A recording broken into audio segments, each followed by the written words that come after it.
All right, let's talk Josh Allen of the Buffalo Bills against the Tampa Bay Buccaneers. This was I'm just going to be honest. This actually might not have been as great of a day from Josh Allen's standards as as you might expect if you just looked at the box score and looked at the final score, because there were some mistakes early on, but once things got going, they really got going for the Buffalo Bills. So let's start off with a couple negatives, kind of why I'm saying that, hey, there were some mistakes that got to fix, and then we'll get into the positives, which is going to be a lot more of this video. So first, I think the biggest mistake was the second play of the game. You see that the blocking concept should work. So Tampa Bay's linebacker on the offense's left is going to blitz. So you see that, no worries, you have your center blocking to the left. So, guard should pick up the linebacker. Everything should be good. The halfback isn't blocking here. He shouldn't have to. However, when Josh Allen takes the snap, Buffalo, they don't get their blocking right. Guard ends up blocking the defensive lineman, doesn't realize there's a blitzing linebacker.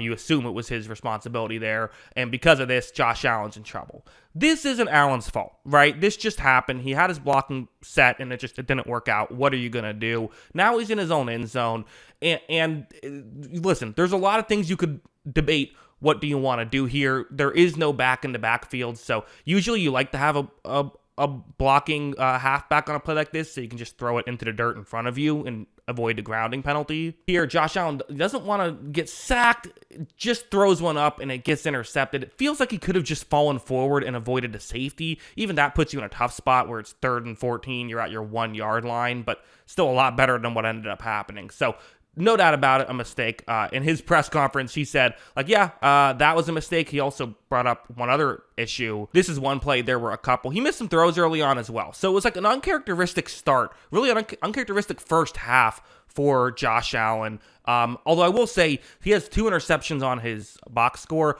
This one was the second. It's 4th and 2. He's trying to fire one through a tight window. It ends up getting batted up and intercepted. It was actually a really nice play by Tyke Smith, the safety, to knock that one into the air. And honestly, the interception part helped the Bills because it pushed them back a little bit. So that wasn't why he did it, but that being an interception is totally whatever. Interceptions are a flawed stat. So that makes the box score look a little worse. But okay, now let's get into the positives. As I said, most of what we're going to talk about are positives. So a little bit of a shaky start early on, but even early on, there were some really, I think, optimistic things if you're a Buffalo Bills fan. So, right here, a one-on-one matchup. It's going to be Gabe Davis. Yes, that Gabe Davis is running a route. Gabe Davis, who, if you remember, had the 4-touchdown game in the infamous 13-second game. Had some solid seasons with the Bills. Ultimately got kind of a big contract with the Jaguars. He didn't do much there. Only 239 total yards with Jacksonville. Finds his way back to Buffalo. Finds his way back in the lineup. And here on 4th and 4 is going to be the primary target. Watch, you see on this route, is there separation? Not really. He's actually going up against Tampa Bay's number 1 corner, Zion McCollum, on this play. The guy who they put on top receivers here. You also look on the bottom of the screen. Joshua Palmer's wide open. But again, Allen, this is his first read. This is where he's looking. And as you see, it's a nice play by Davis to make that grab. And Allen, really, he put that one right where he needed to, away from where McCollum could hit it by throwing it towards the outside. Really good stuff from those 2 players. That's something that if you're a Bills fan, you have to be excited about, because everyone's talking about this receiving core and who can win in one-on-one situations. We know Allen's awesome, but what about the one-on-one matchups? Well, they did great in this game against a defense that's played well in those situations this season. Well, Buffalo really, they got to be impressed with how they played. There was definitely some scheme stuff that helped the Buffalo Bills. So this was a smart thing that they did, where Tampa Bay, they don't generate, they're not a great pass rushing team, and Buffalo pass protects just so well. So what Tampa Bay was doing was blitzing. You saw early on how it worked, but here's how Buffalo's going to counter it. So Tampa Bay's going to blitz towards the offense's right. Watch Josh Allen take the snap, and he's going to run a quick halfback screen to the offense's left. And again, they don't know the blitz towards the right is coming. They're just kind of throwing these things out there and hoping they, John Gruden used to call these lottery plays, where it's like you run a specific play and sometimes against the right coverage, a huge play can happen. That's what's happening here with Johnson open in the flat. And also you see, safety who I praised earlier, Tyke Smith, out in coverage. He's not really going to take a great angle here.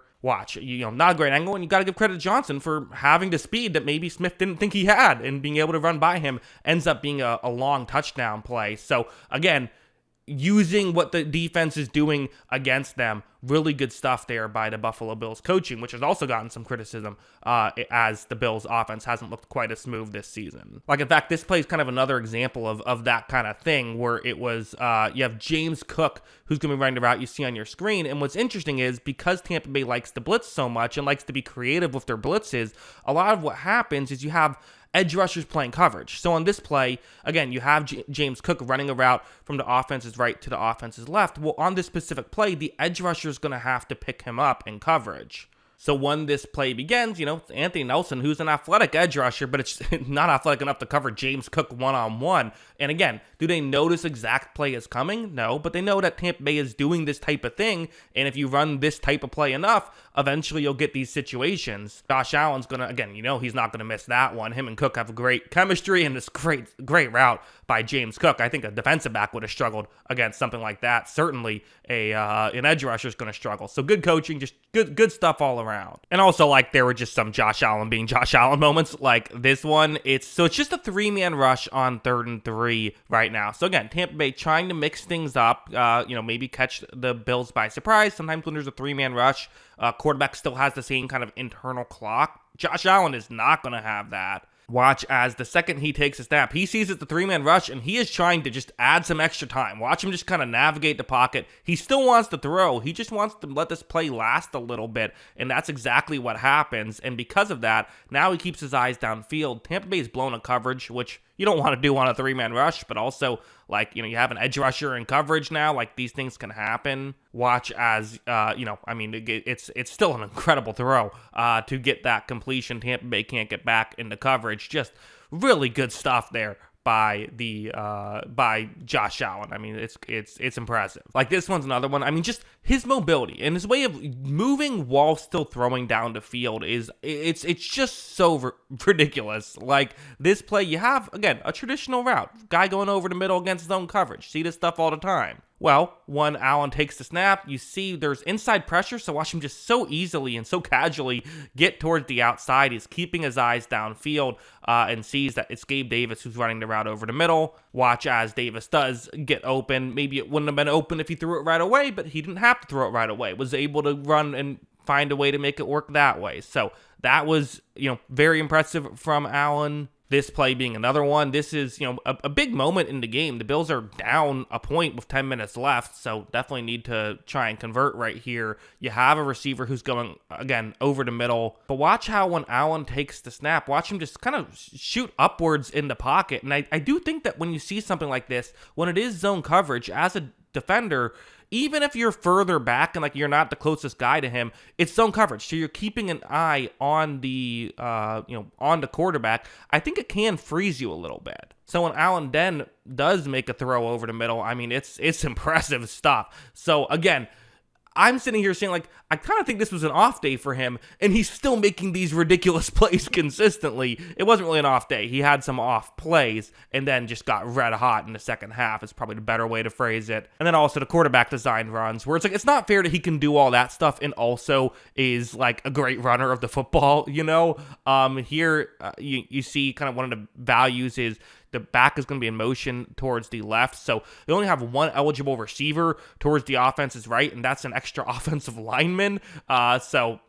For Tampa Bay, they just don't have the bodies over there, and you have to be ready for coverage, obviously, when there's an empty backfield. And so when Josh Allen takes a snap, everyone is accounted for, everyone makes their blocks. Again, this Bills offensive line blocks so well, even with Tampa Bay's good run defense. Well, when you have an extra blocker, you can make something like that work, and they pass protected really well, and the Buffalo Bills look like the Buffalo Bills again after some rough stuff. So even some up and down stuff in this game, but ultimately way more positive than negative.